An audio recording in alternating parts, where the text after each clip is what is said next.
And measurement के part पे ही आज वर्क करना है, तो चलिए देखते हैं बेटा। यूनिट्स एंड मेजरमेंट, कल हमने बताया था कि ये होता क्या है।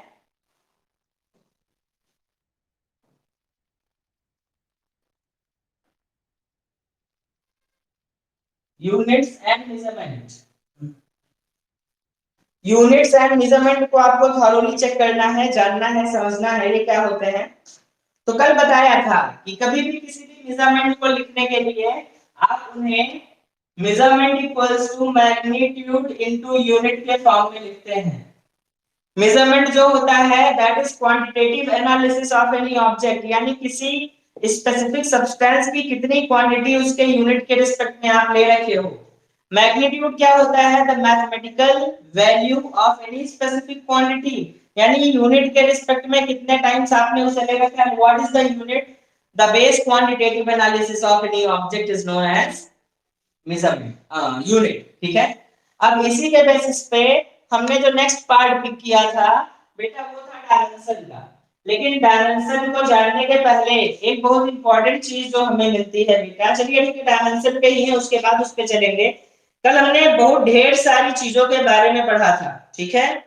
हमने जाना था कि किस तरीके से उनको सॉल्व करेंगे, क्या प्रोसीजर होगा। तो आज चलिए कुछ अदर क्वांटिटीज की डायमेंशंस को हम किस तरीके से सिंबलाइज करते हैं, क्या प्रोसीजर होता है, इसको देखते हैं। तो देखिए यहाँ पे क्या बताया जाता है यूनिट्स एंड मेजरमेंट में। कल हमने फोर्स देखा था, पावर देखा था, वर्क डन देखा था, एनर्जी देखी थी, एक्सीलरेशन देखा था, ठीक है ना। आज ऐसे ही कुछ रैंडम यूनिट्स को पिक कर रहे हैं, ठीक है ना, जिनके बारे में हम बहुत ज्यादा कुछ जानते नहीं हैं, ठीक है। अगर हमें ऐसा कुछ मिल जाता है then how can we find those specific units, उन स्पेसिफिक यूनिट्स की डायमेंशंस को हम कैसे निकालेंगे, that we have to learn today, ठीक है। तो देखो जैसे हमें एक दिया गया, सबसे पहले इसी से लेते हैं मोमेंटम। क्या दिया गया हमें? मोमेंटम। तो बेटा मोमेंटम बहुत इजी सा है, इसमें कुछ भी नहीं है। लीनियर मोमेंटम को हम लोग बोलते हैं, लीनियर मोमेंटम को p से रिप्रेजेंट करते हैं और इसे लिखते हैं mv। क्या लिखते हैं? mv। तो mv में देखिए बेटा m का मतलब होता है मास, इसकी डायमेंशन होगी m, और v की डायमेंशन होती है l p माइनस 1। कॉन्सेप्ट वही सेम ही है बेटा। वेलोसिटी होता है डिस्प्लेसमेंट अपॉन टाइम। डिस्प्लेसमेंट जो होता है बेटा वो किसको रिप्रेजेंट करता है? L से, और टाइम जो है वो t के लिए होता है, ठीक है। तो n अपॉन t, t ऊपर जाएगा -1, तो ये कितना मिला बेटा आपको? m l t -1, m l t -1। यहाँ पर बेटा ये इतना सा पार्ट आपको मिल गया, मोमेंटम का ये कैलकुलम आपको यहाँ पर दिया गया, ठीक है। अब अगर आपसे कहा गया कि प्लांक्स कांस्टेंट, प्लांक्स कांस्टेंट, अब आप कहोगे ये कौन सा नया टर्म है प्लांक्स कांस्टेंट। बेटा प्लांक्स कांस्टेंट हम कैसे देखेंगे? तो बेटा प्लांक्स कांस्टेंट होता है E equals to h into nu. बेटा ये कभी पढ़ा है आपने फॉर्मूला? बिल्कुल पढ़ा होगा, ठीक है ना। नहीं पढ़ा है तो इस क्लास में जानेंगे। किसी भी लाइट की जो एनर्जी होती है, यानी किसी रेडिएशन की जो एनर्जी होती है, that is directly proportional to its frequency. बेटा इसी को आइंस्टाइन इक्वेशन बोलते हैं। आइंस्टाइन इसी इक्वेशन के रीजन से बेटा वर्ड फेमस है। इसी को रिलेटिविटी की ही इक्वेशन बोला जाता है, ठीक है ना। तो E equals to h into nu. ये क्या रहा बेटा आपके पास? h into new. तो जब आपको ये h इनटू न्यू दे दिया, इसको किस तरीके से लेकर के आपको न्यू के लिए कैलकुलेशन करना है। किसके लिए बेटा? न्यू के लिए। तो E क्या है? E है एनर्जी। E क्या है आपके पास? एनर्जी। तो H की डायमेंशन निकालनी है, तो E बाई न्यू। न्यू क्या है? न्यू, न्यू क्या होती है? तो बेटा आपने 9th क्लास में एक टर्म पढ़ा था फ्रीक्वेंसी। क्या पढ़ा था? फ्रीक्वेंसी। बेटा उसको F से करते हैं, n से भी रिप्रेजेंटेट करते हैं और न्यू से भी रिप्रेजेंटेट करते हैं। तो ये किसके लिए स्टैंड कर रहा है बेटा? जब आपको फ्रीक्वेंसी की डायमेंशन, एनर्जी की डायमेंशन तो पता है, फ्रीक्वेंसी की डायमेंशन तो पता नहीं होती। क्यों नहीं पता बेटा? बहुत अच्छे से पता है। फ्रीक्वेंसी होता है F equals to 1 upon time period जानते हैं ना सभी लोग। फ्रीक्वेंसी इक्वल्स टू होता है 1 अपॉन टाइम पीरियड। तो टाइम पीरियड को हम लोग किससे रिप्रेजेंट करते हैं? टी से। जब ऊपर जाएगा तो क्या हो जाएगा बेटा? T minus 1। कुछ लोग बोलते हैं टी इनवर्स। नहीं बेटा, हमने बताया ना डायमेंशन में बेटा आप इस तरीके से नहीं लेकर के चल सकते हो। आपका टी माइनस 1 है। क्या है बेटा ये? T minus 1। तो बस अब चलो प्लांक कांस्टेंट के लिए चलते हैं। तो प्लांक कांस्टेंट फार्मूला मिलता है। फार्मूला क्या होता है? एनर्जी होता है ml2t-2। बेटा ये तो कल मैंने बताया था ना, इसको धीरे धीरे लर्न करना पड़ेगा, धीरे धीरे आप इसके लिए हैबिचुअल होते जाओगे। तो यहाँ पर क्या मिला? ml2। क्या मिला बेटा यहाँ पर? ml2t-2 और अपॉन में भी मिला, न्यू मिला। न्यू के लिए क्या करेंगे बेटा? t माइनस, क्या करेंगे यहाँ पे? t minus 1। बेटा इसको ऊपर लेकर के जाओगे तो t की वैल्यू क्या हो जाएगी बेटा? प्लस में हो जाएगी। तो -2 + 1 मिलकर के कितना हो जाएगा? ml2t-1।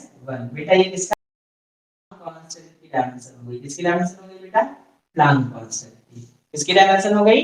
Planck constant. अब एक छोटा सा फार्मूला और फिर करते हैं। जो फ्रेंड्स आपके नहीं है बेटा, इफ इट इज पॉसिबल तो उनको बुला लीजिए। देखिए नेक्स्ट आपको दिया गया F equals to K Q1 Q2 upon R square.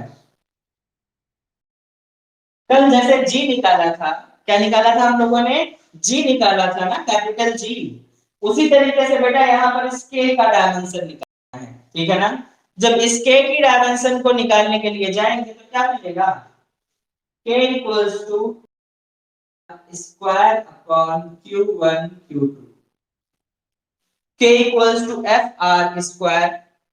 अब आप कहोगे सब तो Q के लिए तो हमने देखा ही नहीं कुछ। अरे चलिए मैं बताता हूँ ना। F के लिए बेटा लिखेंगे mlt-2। कल किया था ना, याद होगा। Force into acceleration, mass into acceleration. Mass के लिए m और एक्सीलरेशन के लिए lt-2। तो ये क्या lt-2 अपॉन में बेटा Q1 एंड Q2 है। तो दोनों ही क्या है आपके? चार्ज आपके लिए चार्ज। तो बेटा आप q स्क्वायर। अब चलो देखो चार्ज देखते हैं। अगर आप I इक्वल्स टू जाते हो तो कितना है? q by t। बेटा I equals to q by t। Charge निकालना है तो q इक्वल्स टू कितना हो जाएगा? I into t। कितना हो जाएगा बेटा? t। तो जब ये I इनटू t मिल गया तो I की प्लेस पर a रख दो और टाइम की प्लेस पर t रख दो। तो चार्ज का डायमेंशन, चार्ज का डायमेंशन मिल गया 80। A is ampere and T is time. ठीक है, देखिए इसकी जगह पे क्या करेंगे? Q1 Q2 दोनों ही क्या है? चार्ज में। ये हो जाएगा AT होल स्क्वायर। क्यों? क्यों? क्योंकि बेटा Q1 भी चार्ज है और Q2 भी क्या है आपका? चार्ज ही है। तो यहाँ पर ये दोनों चीजें आपको इस तरीके से मिल। तो यहाँ पर देखिए जब आप इसको सॉल्व करेंगे तो mlt-2 अपॉन A2 T2। जब आप ओपन करोगे तो A पे भी 2 आ जाएगा, T पे भी 2। अब ऊपर लेकर के जाओ बेटा, डायमेंशन कितनी मिली? mlt। तो यहाँ पर देखो T ऊपर जाएगा तो minus A minus 2, A minus 2। अब यहाँ पे एक चीज गड़बड़ हुआ है। क्या गड़बड़ हुआ है? आप किसी ने कहा नहीं, उसे मिस किया था कि शायद कोई को याद दिला। हाँ बिल्कुल बेटा, यहाँ पर आर स्क्वायर था ना, तो L2 तो मैंने लिखा ही नहीं था। यही हड़बड़ी में हम सब गड़बड़ी करते हैं, ठीक है ना। तो बेटा एक चीज फिजिक्स जो सबसे इंपॉर्टेंट बताता है वो ये होता है कि स्पीड बहुत जरूरी है, but along with accuracy. Accuracy के साथ बेटा होना जरूरी है। यहाँ पर ये कितना हो जाएगा आपका? L3। जब ये अंदर आएगा तो L1 और L2 मिलकर के L3, ठीक है ना। इस टाइम पे L1 बेटा बहुत कॉम्प्लिकेटेड कंडीशन में यूज किया जाता है, लेकिन हमारे यहाँ टर्म्स है। हाँ बेटा,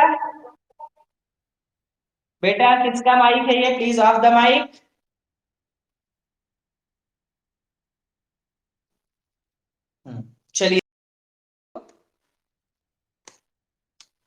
तो यहाँ पर बेटा क्या मिला, Ml3T-4 2, ये किसका रहा बेटा, K के लिए रहा। अब हमसे कहा जाएगा कि रेजिस्टेंस की डायमेंशन निकालिए। किसकी डायमेंशन, रेजिस्टेंस डायमेंशन निकालनी है, तो डायमेंशन निकालना is not a tough task, किसी तरीके से वो टफ नहीं है। टफ क्या है बेटा, टफ है सिर्फ और सिर्फ उसके फार्मूले को आइडेंटिफाई करना, ठीक है ना। जब तक कोई फार्मूला आपको ऐसा नहीं मिलेगा जिसमें उसका यूटिलाइजेशन, आप उसको निकाल नहीं सकते हैं, ठीक है। इतना समझ में आया। चलिए रेजिस्टेंस के लिए हम चलते हैं।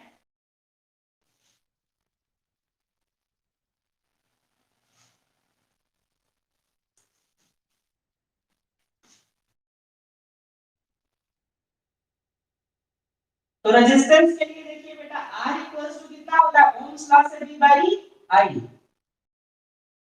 V बाई I, ठीक है। अब कहोगे कि R इक्वल्स टू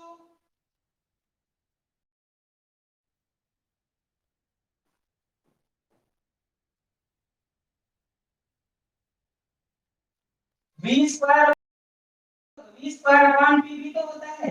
हाँ बेटा बिल्कुल, ये भी होता है और वो भी होता है। आप जैसे P equals to V square upon R होता है और V इक्वल्स टू I, तो दोनों में से किसी एक फार्मूले का यूज करो, चाहे इसका यूज करो चाहे, आता है कि क्या दोनों कंडीशंस में हमारे पास जो रिजल्ट आएगा क्या वो सेम होगा। ऑब्वियसली दोनों रिजल्ट, क्योंकि दोनों क्वांटिटीज उनकी यूनिट सेम है, और जब उनकी यूनिट सेम है तो उनका डायमेंशन भी सेम होगा। चलिए हम लोग चेक करते हैं, ठीक है ना। तो सबसे पहले बेटा वोल्टेज की डेफिनेशन हमें नहीं पता ना, वोल्टेज की, तो वोल्ट के लिए निकालो। V इक्वल्स होता है बेटा W बाई Q, क्या होता है, W वर्गडन है, W क्या है, वर्गडन है। तो बेटा वर्गडन के लिए डायमेंशन क्या होती है बेटा, श्रुति बताइए। श्रुति बेटा what is the dimension of the work done.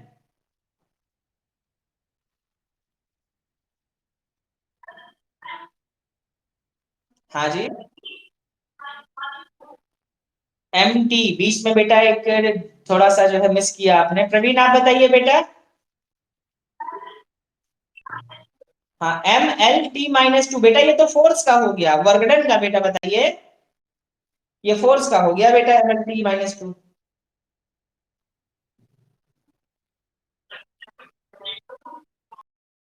हाँ बिल्कुल ठीक है बेटा, वेरी गुड। ML2T-2, तो ये हो जाएगा वर्गडन ML2T-2।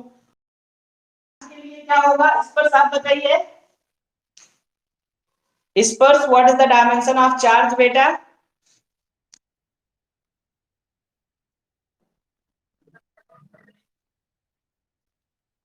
चार्ज के लिए बेटा, charge, what is the dimension of the charge.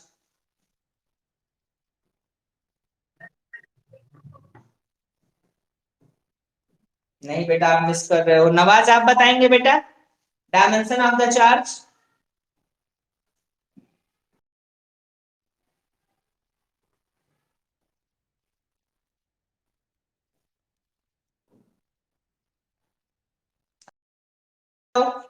What is the dimension of the charge.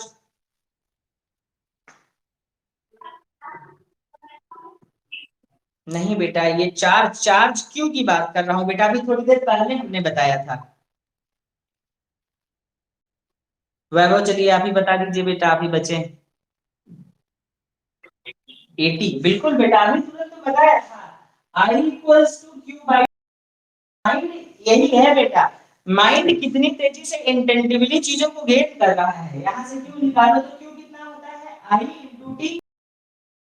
Ampere होता है, एम्पियर को ए से रिप्रेजेंट करते हैं और टाइम को डी से, तो ये क्या हो जाएगा बेटा आपका 80 हो जाएगा। बस सीधे सीधे अप्लाई करिए, हो गया आपका बेटा 80, ऊपर लेकर के जाओ तो कितना हो जाएगा ML2T-3 ऐसा हो गया।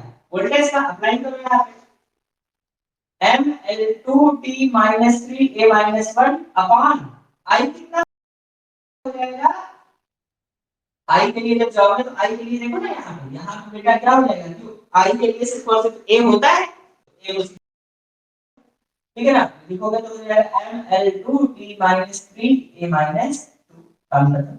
अब अगर आप यहां से करने के लिए जाते हो जो मिला हुआ है वही कर दो, और p क्या है, p is the power, power का formula work done upon time respect में करोगे सेम रिजल्ट आपको मिलेगा।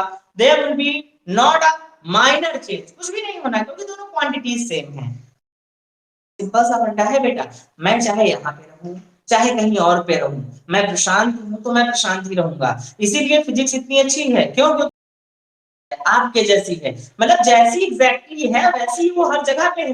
कोई क्वांटिटी अपने एग्जिस्टेंस को डिफरेंस मतलब डिफरेंशिएट नहीं करता। ऐसा नहीं है कि वो एक से रिएक्ट कर रहा है तो येलो कलर दे रहा है, दूसरे से रिएक्ट किया ब्राउन दे दिया, ठीक है ना। फिलहाल जस्ट जो का बात भी अच्छी है, बट फिजिक्स की एग्जिस्टेंस बिल्कुल अलग है, इसकी अपनी खुद की क्वालिटीज बिल्कुल डिफरेंट है। चलिए फिलहाल अब चलिए देखते हैं हम लोग कोई और स्पेसिफिक क्वांटिटी पिक करते हैं, ठीक है ना। जैसे हमें कहा गया टॉर्क के बारे में, टॉर्क के बारे में, ठीक है ना। तो टॉर्क के बारे में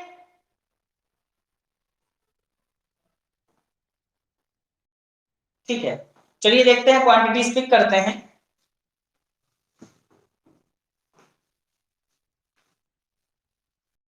क्वांटिटीज और देखते हैं ऐसे, और फिर उसके बाद हम आगे बढ़ते हैं ना, क्योंकि इसमें बहुत ज्यादा देर तक रुकेंगे नहीं। जैसे हमें कहा गया टॉर्क, कोई भी यूनिट दे दी गई, कहा गया टॉर्क। टॉर्क क्या होता है? तो टॉर्क होता है, आप कहोगे ये तो पहली बार पढ़ रहे हैं बेटा। टॉर्क जो होता है जब किसी ऑब्जेक्ट पे फोर्स लगाते हो तो वो फोर्स होता है लीनियर फोर्स ना, लेकिन अगर फिक्स एक्सिस पे फोर्स लगाओ ऐसा आपका एक्सियल फोर्स, उसी को हम क्या बोलते हैं? टॉर्क बोलते हैं। क्या बोलते हैं बेटा? टॉर्क। तो टॉर्क का फार्मूला होता है फोर्स इनटू डिस्प्लेसमेंट। क्या होता है बेटा? Displacement, force into displacement. तो देखो बेटा, फोर्स की डायरेक्शन होती है एम एल, डिस्प्लेसमेंट की डायरेक्शन होती है कितनी? एल। बेटा इसको मर्ज करोगे तो कितना मिलेगा? M L two T minus two. देखो बड़ा इंटरेस्टिंग सा फैक्ट, डायमेंशन ठीक वही मिल गई जो आपकी डायमेंशन होती है किसकी? वर्क डन की एंड एनर्जी की, वर्क डन की एंड एनर्जी की। बेटा एक बहुत इंटरेस्टिंग फैक्ट ये भी होता है, बहुत से ऐसे टर्म्स होते हैं बच्चा आप लोगों के पास जिनकी डायमेंशन सेम होती है। जो अभी वोल्टेज का आपने निकाला था थोड़ी देर पहले, ठीक है ना, उसी की सेम डायमेंशन आपकी electric potential difference electromotive force, इन सब की डायमेंशन जो होती है बेटा कैसी होती है? सबकी सेम होती है। आगे magnetic field, magnetic flux density, magnetic induction, ये तीन तीन चार चार क्वांटिटीज जो है इन सब की डायमेंशन आपस में क्या होती है? बिल्कुल सेम एक जैसी ही होती हैं। इसी तरह जितने तरीके की एनर्जीज हैं, जितने तरीके का वर्कडन है, जितने तरीके का आपका टॉर्क है, हर इन सब की डायमेंशंस क्या होती हैं? सेम। तो डायमेंशन को निकालना बेटा डिपेंड तुम ही चार पांच चीजों पे ही कर रही है ना।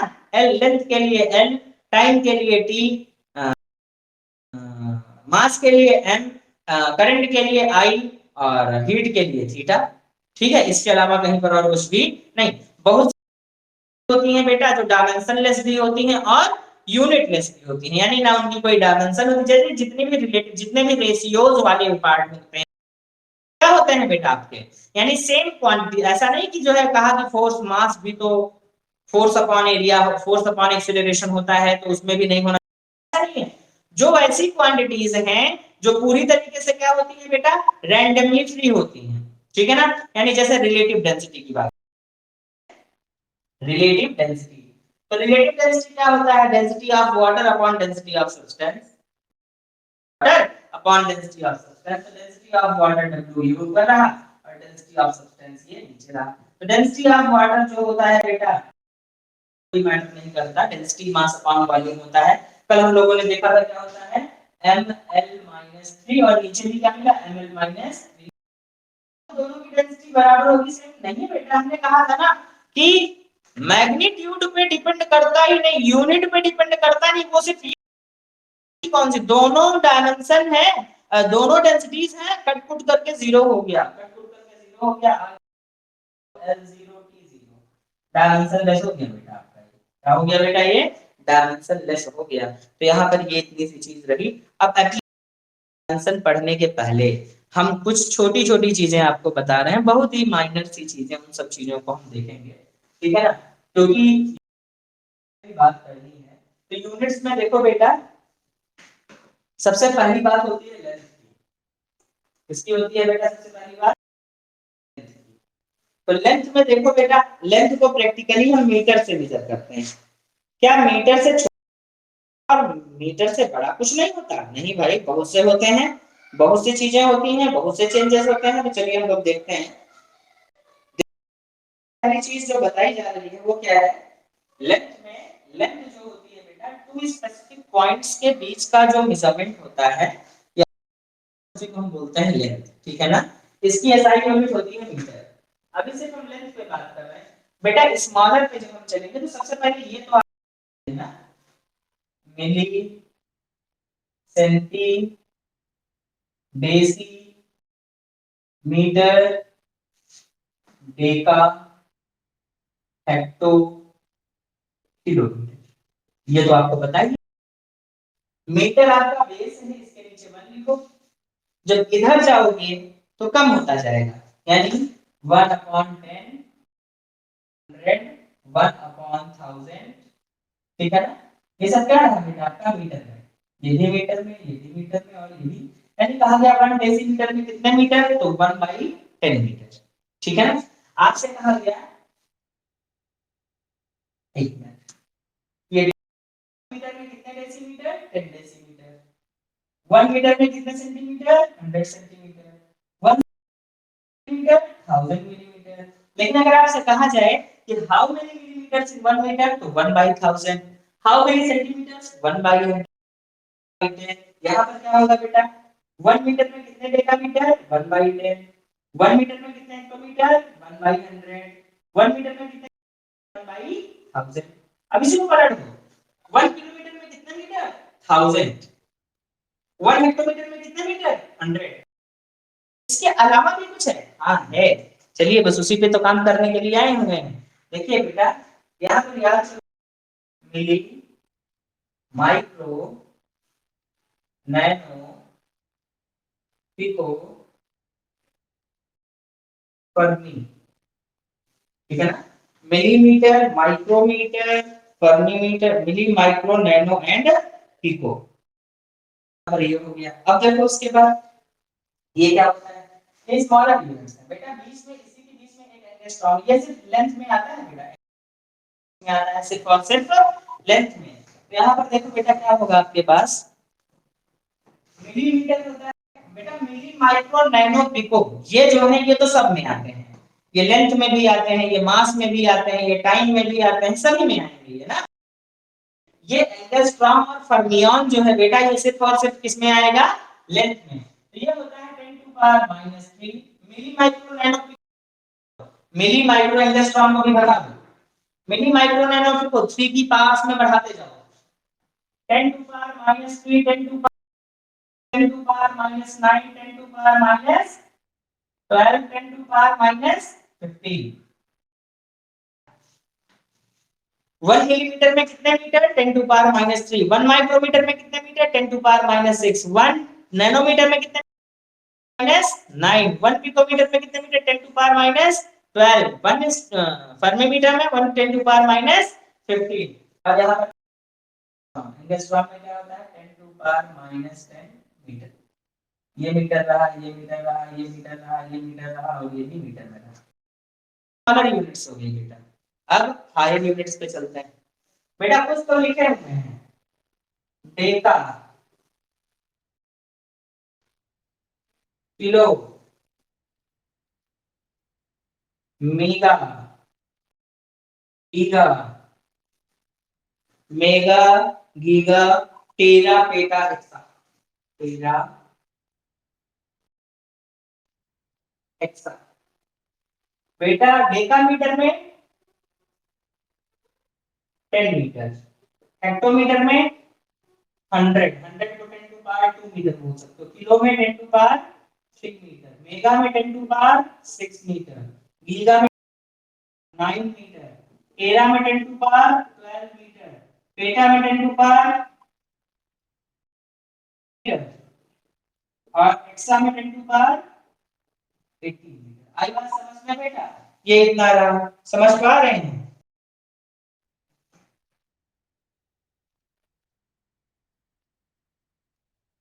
ठीक है। अब उसके बाद बेटा देखो फेम्टो, फेम्टो जैसे देखो अगर बात करोगे तो फर्मी को बेटा क्या बोलते हैं? फेम्टो भी बोलते हैं। क्या बोलते हैं? फेम्टो बोलते हैं। और बेटा इसको क्या बोलेंगे? ऑटो। ऑटो को क्या बोलते हैं? 10 टू पावर -18 मीटर। बेटा ये सभी में प्रॉपर्ली एक्सेप्टेबल होते हैं, इसमें नहीं होता। इसका स्क्रीनशॉट लीजिए बेटा, तो लेंथ की हायर यूनिट्स पे तुरंत का तुरंत मैं चलूं। इसका स्क्रीनशॉट लीजिए बच्चों, तो 10 लेंथ की हायर यूनिट्स पे मैं चलना स्टार्ट करूं, जिसमें आपको मिलता है बेटा एस्ट्रोनॉमिकल यूनिट, लाइट ईयर मिलता है, पैरालैक्टिक सेकंड मिलता है, parallactic second, micrometre, nanometre, angstrom, fermi, ये सब बताया ही है आपको। पैरालैक्टिक सेकंड को बेटा हम लोग पार्सेक भी बोलते हैं, ठीक है ना। पैरालैक्टिक सेकंड के कॉमन शॉर्ट फॉर्म को नोट कर लिया बेटा आप लोगों ने इसे? स्पर्श, नवार, श्रुति, वैभव, ठीक है बेटा। There are just 4 members remaining off. चलिए देखिए हायर यूनिट्स पे चलते हैं बेटा। तो हायर यूनिट्स में देखिए उनको हम एक्सप्लेन करते चलेंगे के साथ साथ ही बेटा आपको बताते हैं। ऐसे ही बेटा जैसे लेंथ के बारे में बता रहा हूं, ऐसे ही बेटा मास के बारे में, लेकिन मास वगैरह में बहुत ज्यादा कॉम्प्लिकेशंस नहीं है, वेरिएशंस बहुत हैं, ठीक है ना। लेंथ में आप ये जस्टिफाई नहीं कर सकते हो कि सबसे छोटा कौन और सबसे बड़ा कौन। टाइम में जैसे क्या होता है, सबसे छोटा कौन होता है? तो टाइम में सबसे छोटा मिलता है बेटा आपको सेक। सेक का मतलब SHAKE, सेक को स्मॉलेस्ट टाइम इंटरवल जिसको आप मेजर कर सकते हो साइंटिफिक इंस्ट्रूमेंट्स के थ्रू, उसे हम लोग सेक हैं। यहाँ पे पहला मिल रहा है बेटा एस्ट्रोनॉमिकल यूनिट। क्या मिल रहा है? एस्ट्रोनॉमिकल यूनिट, ठीक है ना। एस्ट्रोनॉमिकल यूनिट क्या होता है? एस्ट्रोनॉमिक का मतलब हुआ बेटा प्रैक्टिकली यूनिट, बेटा the distance between earth and, the distance between earth and sun.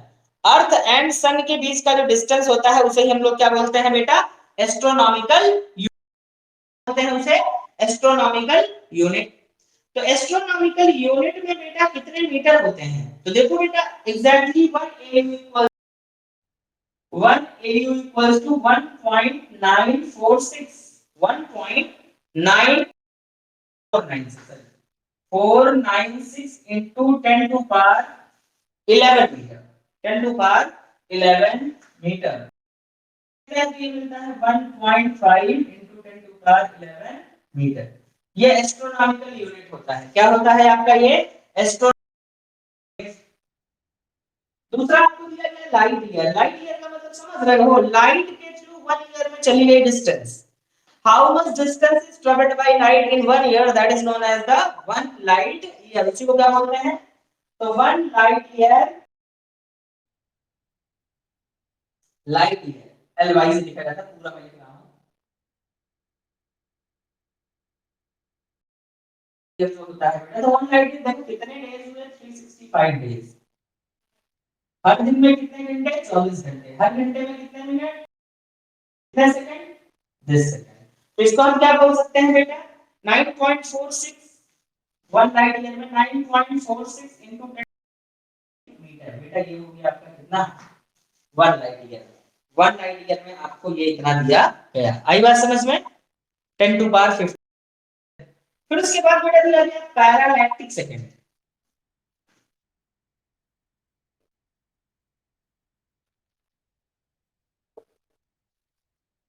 पैरालैक्टिक second बेटा PAR, यहां से लो सेक यहां से लो, तो पारसेक बोलते हैं बेटा इसे। क्या बोलते हैं? पारसेक बोलते हैं। क्या बोलते हैं बेटा इसे?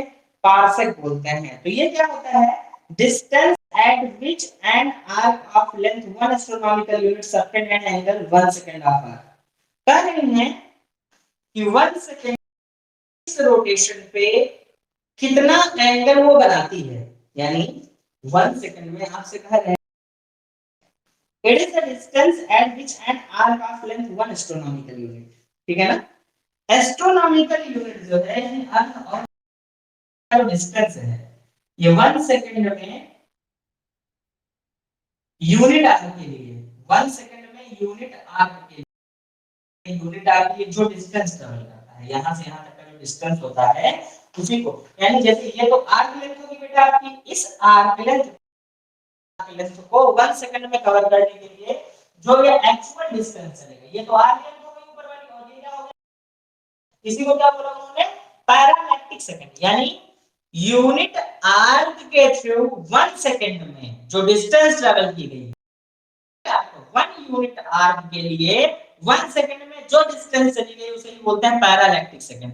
पैरालैक्टिक का मतलब जब वो मूवमेंट कर रहा हो, यानी एंगुलर मूवमेंट कर रहा हो, तो यूनिट एंगुलर मूवमेंट के लिए 1 सेकंड में चली गई डिस्टेंस जो होगी that is known as the parallactic partial equals to जो होता है बेटा वो इक्विवेलेंट होता है किसके, 3.26 लाइट ईयर, 3.26 लाइट ईयर, और जिसको हम लोग बोल सकते हैं 3.048 into 10 to power 16 into 10 to power 16 metre. तो आप देख सकते हो ये वैल्यूज जो है ये ऑटोमेटिकली खुद ही वैरी करती हैं, ठीक है ना। और सबसे बड़ा यूनिट जो मिला हुआ है आपको वो क्या है, 1 पार्सेक, लेकिन जो है बेटा वो प्रैक्टिकल यूनिट नहीं है, प्रैक्टिकल यूनिट आपकी कौन सी है, लाइट ईयर। तो largest unit of distance which can be measured practically वो कौन सी होगी बेटा, पार्सेक, लेकिन सॉरी लाइट ईयर। लेकिन अगर आपसे कहा जाए द लार्जेस्ट यूनिट कौन सी है, तो क्या होगी बेटा, पार्सेक। क्यों, क्योंकि 1 पार्सेक में कितने लाइट ईयर्स हैं, 3.26 लाइट ईयर्स प्रैक्टिकली आपको दिए जा रहे हैं।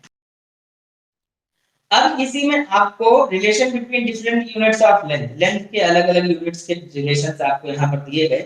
पार्सेक लाइट यूनिट्स में कौन ज्यादा है कौन कम है, इसका कंपैरिजन और ये सारी चीजें, तो इसको हम लोग अलग-अलग तरीके से पिक करते हैं। आई बात समझ में, ठीक है। अब इसी का टाइम का भी होता है, चलिए टाइम को भी जल्दी से देखते हैं। मास के लिए तो जब देखोगे तो मास में तो कुछ बेसिक चीजें हैं, मास जानते हैं, the amount of substance contained by body is known as the mass, ये मास होता है, ठीक है ना। अब मास में होता है स्लग होता है, क्विंटल होता है, टन होता है, चलो देखो यहाँ पे पाउंड होता है, स्लग पाउंड होता है, स्लग होता है, क्विंटल होता है, क्विंटल, टन,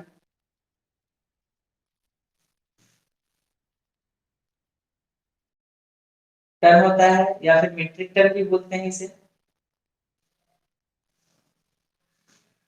और बोलते हैं, और फिर होता है atomic mass unit, atomic mass unit AMU, AMU. देखोगे तो पाउंड क्या होता है, पाउंड होता है 0.4536 किलोग्राम, कितना होता है 14.59 बेटा, ये सब पेपर में नहीं आता है, परेशान मत होइए, लेकिन फिर भी क्विंटल तो प्रैक्टिकली आप जानते ही हो 100 किलोग्राम, जो होता है वो क्या होता है बेटा आपका 1000 किलोग्राम, ठीक है। बट अगर एएमयू की बात करें तो एएमयू क्या होता है 1/12 पार्ट एटम, इसकी वैल्यू थी 6.27 into 10 to power minus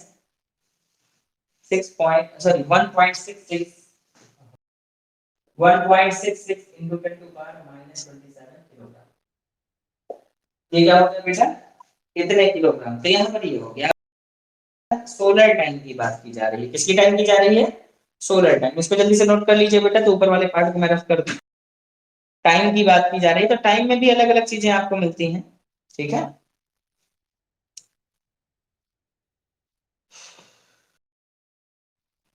इसके बाद बेटा डायमेंशंस की एप्लीकेशंस मिलेंगे जिन पे कल मैं वर्क करना स्टार्ट करूंगा, ठीक है। तो मेक इट श्योर कि आप सभी लोगों को चीजें प्रॉपर्ली यहाँ पर ये आप देखिए उसके बाद क्या होता है, टाइम की यूनिट्स पे मास हो गया, लेंथ हो गया, अब टाइम की यूनिट में चलना है। तो टाइम में सबसे पहले सोलर डे।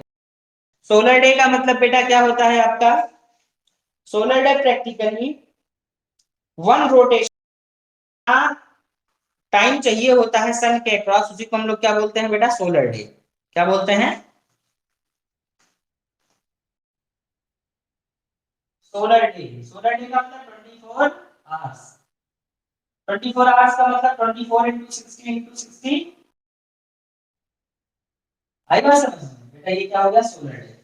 यानी the net time taken by earth to rotate around the sun, ठीक है ना। यानी अपनी एक्सिस पे सन के क्रॉस घूमने के लिए जो टाइम चाहिए होता है उसी को हम लोग बोलते हैं solar day. Sidereal year, sidereal year क्या होता है, it is time taken by earth to complete one rotation about its own axis. Sidereal year देखो बेटा होता क्या है, सेड्रियल ईयर का मतलब क्या होता है, अलग अलग स्टार्स के अक्रॉस वो अपनी एक्सिस पे कितने टाइम में रोटेट कर रही है, कोई मतलब नहीं है इसका, ठीक है ना। यहाँ पर ये हो गया। फिर उसके बाद बेटा ट्रॉपिकल, सोलर ईयर आप समझ रहे हो, सोलर ईयर सन के अक्रॉस कंप्लीट रोटेशन, ठीक है ना। सोलर ईयर होता है, इसमें टाइम कितना लगता है, 365.25 डेज ना, इसीलिए हम चौथे साल में ये 0.25 बढ़ करके एक एक्स्ट्रा डे बना देता है, जिसे हम लोग क्या बोलते हैं, लीप ईयर का नेम देते हैं। क्या नेम देते हैं, लीप ईयर का नेम, ठीक है। फिर tropical year, tropical year the year in which there is total solar eclipse year बोलते हैं, ठीक है ना। और देखो बेटा वन सोलर ईयर, ध्यान दीजिए 366.25 सेंट्रियल, क्या होता है बेटा, सेंट्रियल डेज, ठीक है। अब इसमें देखो बेटा अगर आपको जो दिया जा रहा है वो क्या है, tropical, tropical year. Tropical year मतलब जो फुल सोलर इक्लिप्स कंटेन करे,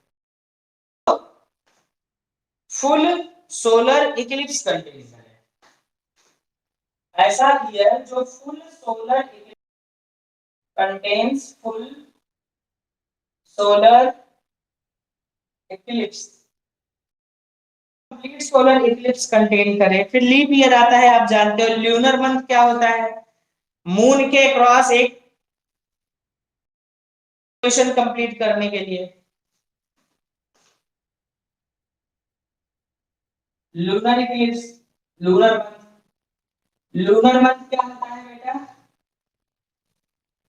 मून के अक्रॉस वन रोटेशन, मून के अक्रॉस वन रोटेशन जो कि 27.3 डेज में करता है। कितने दिन में करता है, 27 डेज में, ठीक है। और फिर उसके बाद smallest unit of time, unit of time, smallest unit of time, practical unit of time, practical unit of time क्या होगा बेटा, सेक। क्या होगा, बोलते हैं 10 raise to power -8 second, 10 raise to power -8 second. बेटा ये इतना पार्ट आपके पास यहाँ पर ये। अब इसके बाद आती बहुत सी चीजें हैं बेटा, ठीक है ना। जैसे फॉर अदर क्वांटिटीज लीटर आता है, गैलन आता है, पास्कल आता है, बार आता है, टॉर्च आता है, इलेक्ट्रॉन वोल्ट आता है, अर्ग आता है, किलोवाट आवर आता है, हॉर्स हेक्टर आता है, डिग्री आती है। तो बेटा इन सभी चीजों को हम किस रिस्पेक्ट में, तो इसका फिगर मैं खींच करके डाल दे रहा हूं, इनका थॉरोली सॉल्व आउट करिएगा, ठीक है ना। इनके क्वेश्चंस को थॉरोली आप लोग सॉल्व आउट करिएगा। और दूसरी चीज, जो बच्चे हैं उनसे एक बार इस क्लासेस के बारे में डिस्कशन जरूर कर लीजिएगा, जिससे वो हमसे जुड़ सकें और वो हमारे स्टाफ के लिए और हमारी इस पूरी काफी कन्वीनियंट होगा, ठीक है। दूसरी चीज बेटा जो आप लोगों को बताई जा रही है, ये पूरा का पूरा जो पार्ट है आप, इसमें कल से हम बेटा एप्लीकेशन ऑफ डायमेंशंस स्टार्ट करेंगे और इस वीकेंड तक बेटा, टुडे इज वेडनेसडे, ये चैप्टर आराम से खत्म कर देंगे। है बचा रहे क्योंकि लंबी चैप्टर है, क्योंकि अभी ये पढ़ेंगे, ठीक है। डायमेंशंस के बारे में अच्छे से पढ़ना, कल परसों 2 दिन जाएगा, फिर बेटा उसके बाद हमारे पास बचेंगे बेटा। एक होगा सिग्निफिकेंट फिगर, राउंडिंग ऑफ, और एक बहुत इंपॉर्टेंट टॉपिक बेटा एरर, एरर एनालिसिस। हम जो ये अभी पढ़ रहे हैं इसका फर्स्ट पार्ट, यूनिट 7 का फर्स्ट पार्ट, जिसे हम लोग बोलते हैं बेटा डायमेंशनल एनालिसिस। क्या बोलते हैं? Dimensional analysis, analysis. इसके बाद बेटा क्या पढ़ना है? Error analysis. है इजी सा, लेकिन फिर भी एरर एनालिसिस काफी इंपॉर्टेंट होता है। एरर एनालिसिस फिर होगा बेटा सिग्निफिकेंट फिगर, सिग्निफिकेंट फिगर, और लास्ट होगा बेटा राउंडिंग ऑफ। ठीक है, तो बेटा इतने पे ही हम लोग ड्रॉप कर रहे हैं, अगर किसी को कहीं पे कोई दिक्कत हो तो बताएंगे। बाकी एक स्पेसिफिक पार्ट इसमें बचा हुआ है, आप देख सकते हैं यहाँ पे।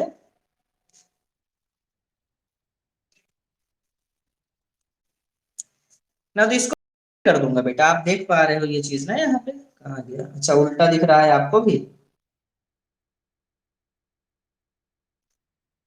चलिए कोई नहीं। यहाँ पर बेटा ये जो पार्ट है आपका, इसको मैं सेंड कर दूंगा और उसको प्रॉपर्ली हम लोग कवर कर लेंगे, ठीक है।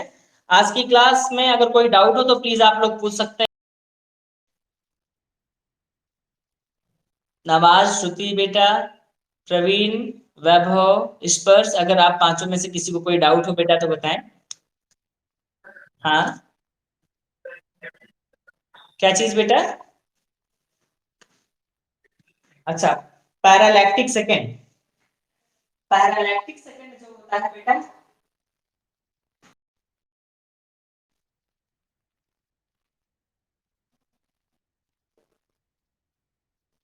पैरालैक्टिक सेकेंड बेटा देखो होती है, वो एक फिक्स एक्सिस पे ऐसे ऐसे घूम रही होती है ना, ऐसे ऐसे ऐसे। तो इन्होंने बताया कि 1 सेकेंड जितनी आर्क लेंथ वो कवर करेंगे, जैसे ये आर्क लेंथ है ना आपकी, 1 सेकेंड में मान लीजिए अर्थ ने इतना आर्क लेंथ कवर किया, किसके क्रॉस? सन के क्रॉस। इतनी एक्सेस घूमी उसने, मतलब यहां से घूमना शुरू की और यहां पे पहुंचा। तो बेटा ये पॉइंट इस तरीके से लीनियरली कितनी डिस्टेंस ट्रेवल कर रहा है, ठीक है ना। यानी में यूनिट आर्क लेंथ कवर करने में जो टोटल लीनियर डिस्टेंस ट्रेवल कर रहा है पॉइंट, उसी को बेटा बोलते हैं पैरा, पैरालैक्टिक का मतलब एंगुलर मूवमेंट, ठीक है ना। और सेकंड का मतलब सेकंड, 1 सेकंड, तो 1 सेकंड में मूवमेंट के अक्रॉस लीनियर मूवमेंट जो हुआ, that is known as the. तो बेटा इस आर्क लेंथ को कवर करने में ये जो टोटल डिस्टेंस ट्रेवल की, इसी को हम लोग क्या बोलते हैं? पैरालैक्टिक सेकंड। इसी को बोला जाता है पैरा से पी ए आर ले लिया और सेकंड से एस ई सी ले लिया, बेटा कितना हो गया? कितना हो गया बेटा? पारसेक हो गया। क्या ये इतना क्लियर हुआ बेटा? ये चलिए ठीक है। और किसी को कोई डाउट है बेटा आपको? प्रवीण भैया आपको, वैभव भैया, स्पर्श भैया, किसी को कोई दिक्कत हो तो बताएं जल्दी।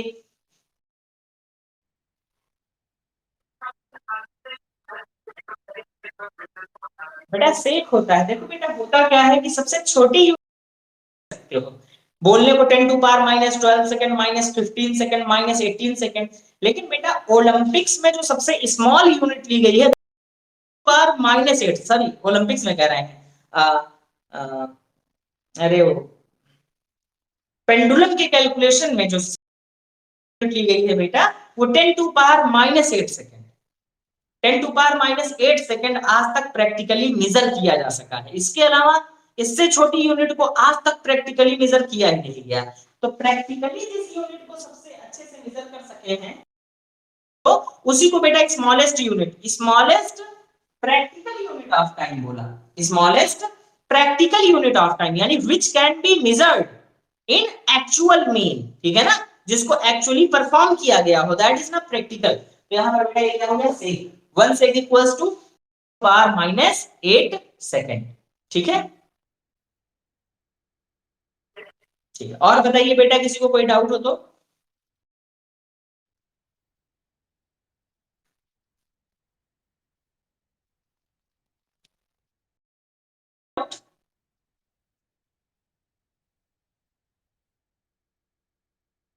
चलिए अगर फर्दर कोई डाउट होता है तो बताएंगे उसको, ठीक है ना आगे। चलिए ठीक है, थैंक यू क्लास, सभी लोग घर पे सुरक्षित रहिए पूरी तरीके से, ठीक है ना। चलिए ठीक है बच्चों।